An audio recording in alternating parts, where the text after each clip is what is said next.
Super idea. ఆవిడికి move లేకుండా చేయాలి. మనమే ప్రతి చోట ఎదురుపడాలి. ఎత్తు చిత్తు చేయాలి. ప్రస్తుతం నేను ఆ పనిలోనే బిజీగా ఉన్నాను. ఆవిడ్ని ప్రతి క్షణం వాచ్ చేస్తూ ఉన్నాను. ప్రతి మూమెంట్ మీద నిఘా పెట్టాను.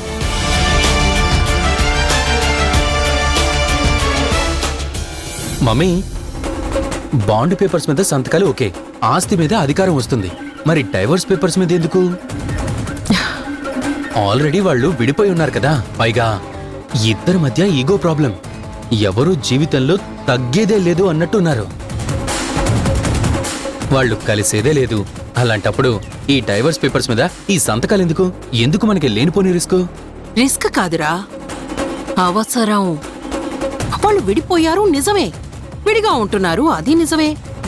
కానీ ఒకరి మనసులో ఒకరున్నారు. గుణ మనసులో జనని, జనని మనసులో గుణ ఉన్నారు. అవునా? ఎస్.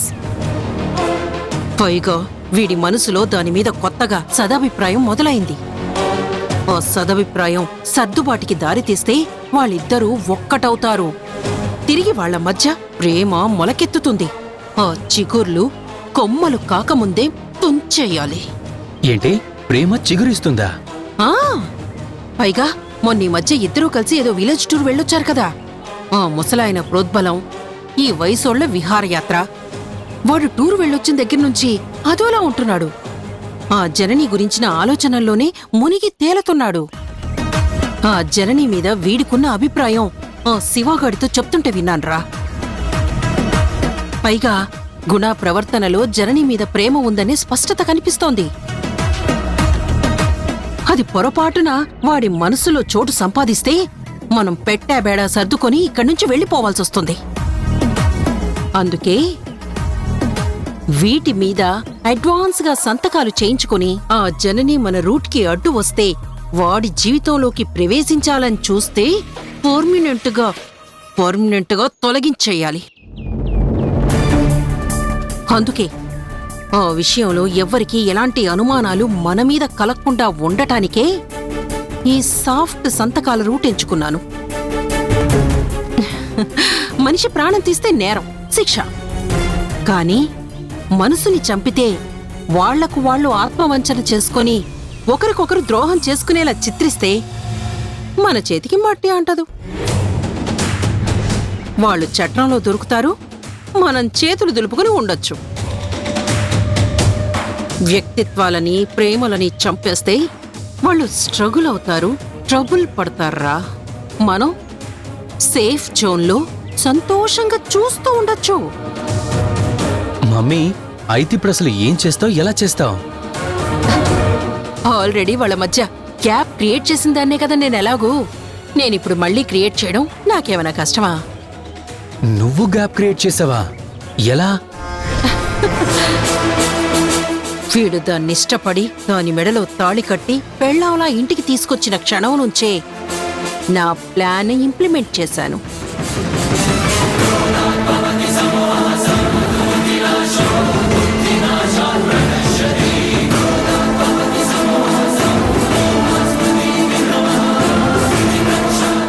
దాన్ని వాడి చేతితోనే మెడ మీద చెయ్యి వేసి బయటికి గెంటించాను. ఇప్పుడు అంతో ఇంతో డిఫరెన్స్ ఉంది, కానీ గేమ్ ఆడటం చాలా తేలిక. ఓహో, అయితే నీలో చాలా పెద్ద వేలనే ఉన్నాడు మమ్మీ. చాలా లేటుగా తెలుసుకున్నావురా. ఈ శక్తికి ఎవరడ్డొచ్చినా తట్టుకోలేదు. నన్ను ప్రతిఘటించేవాళ్లుంటే లేకుండా చేస్తాను. ఇప్పుడు అదే రూట్లో నేను దాన్ని బయటేసి వీణ్ణి గ్రిప్లో పట్టుకుందాం అనుకుంటున్నాను. ఓకే అమ్మా, నీ ప్లాన్ అంతా బానే ఉంది, కానీ ఈ ఆదివారం ముహూర్తం ఎందుకు ఎంచుకున్నావు? ఈ మధ్య పిల్లకుంక, అదే ఆ తరుణ్ గాడికి కూడా తెలివి మీరింది. నన్ను అనుమానిస్తున్నాడు, అడ్డు తగులుతున్నాడు. వాడు సూటిపోటి మాటలంటున్నాడు. వాడు ఆదివారం రోజు అద్దె చెల్లెలింటికి వెళ్తాడు కదా. సో ఒకటి క్లియర్, ఆ శివగాడు కూడా ఆదివారం రోజు రాడు. వాడి పనుల్లో వాడు బిజీగా ఉంటాడు. అప్పుడు మన పనులు ఈజీ అయిపోతాయి కదా. మరి సౌమ్య ఉంది కదా. ఆ, అదొక పిచ్చి ముద్దురా. దాని లోకంలో అదే గాని వేరే లోకంలోకి రాదు. అందులో నా విషయంలో ఎంటర్ అవ్వడానికి కాస్త తడుస్తుంది. ఒంటరిగా మీ మావయ్య చిక్కుతాడు. సో మన దాడి మనం మొదలు పెట్టచ్చు. వాడికి 4 కళ్ళబొలి మాటలు చెప్పి కళ్ళు మూసి సంతకాలు పెట్టించామనుకో, ఫినిష్. వాడి ఆటకట్టు, మనది పై మెట్టు. అబ్బా నువ్వు సూపర్ మమ్మీ.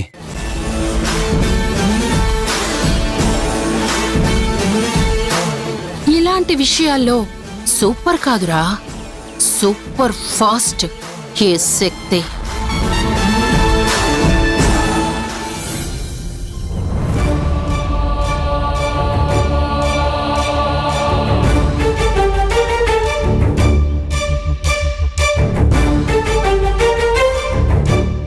ఆయనకి పెళ్ళం మీద పిచ్చో వాళ్ళ ఆవిడకి మొగుడు మీద ఆపేక్ష నాకు మా నాయన్ని లేకుండా చేసింది.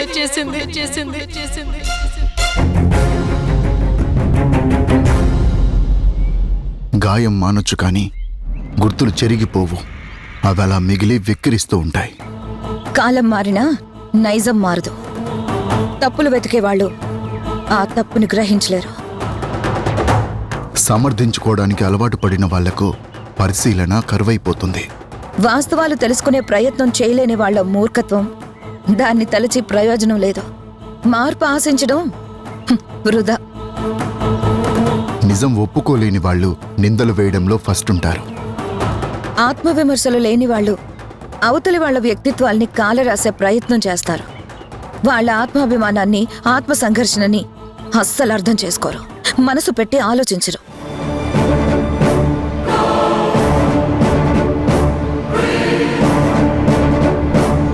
మనం మళ్ళీ మామూలుగా మాట్లాడుకునే అవకాశమే లేదా? అలా మాట్లాడాలనుకుంటే పశ్చాత్తాపం అవసరం. పశ్చాత్తాపం అనేది ఒక్కరిలో వస్తే సరిపోదు. తప్పే చేయని వాళ్ళు పశ్చాత్తాపడాల్సిన అవసరమేముంది?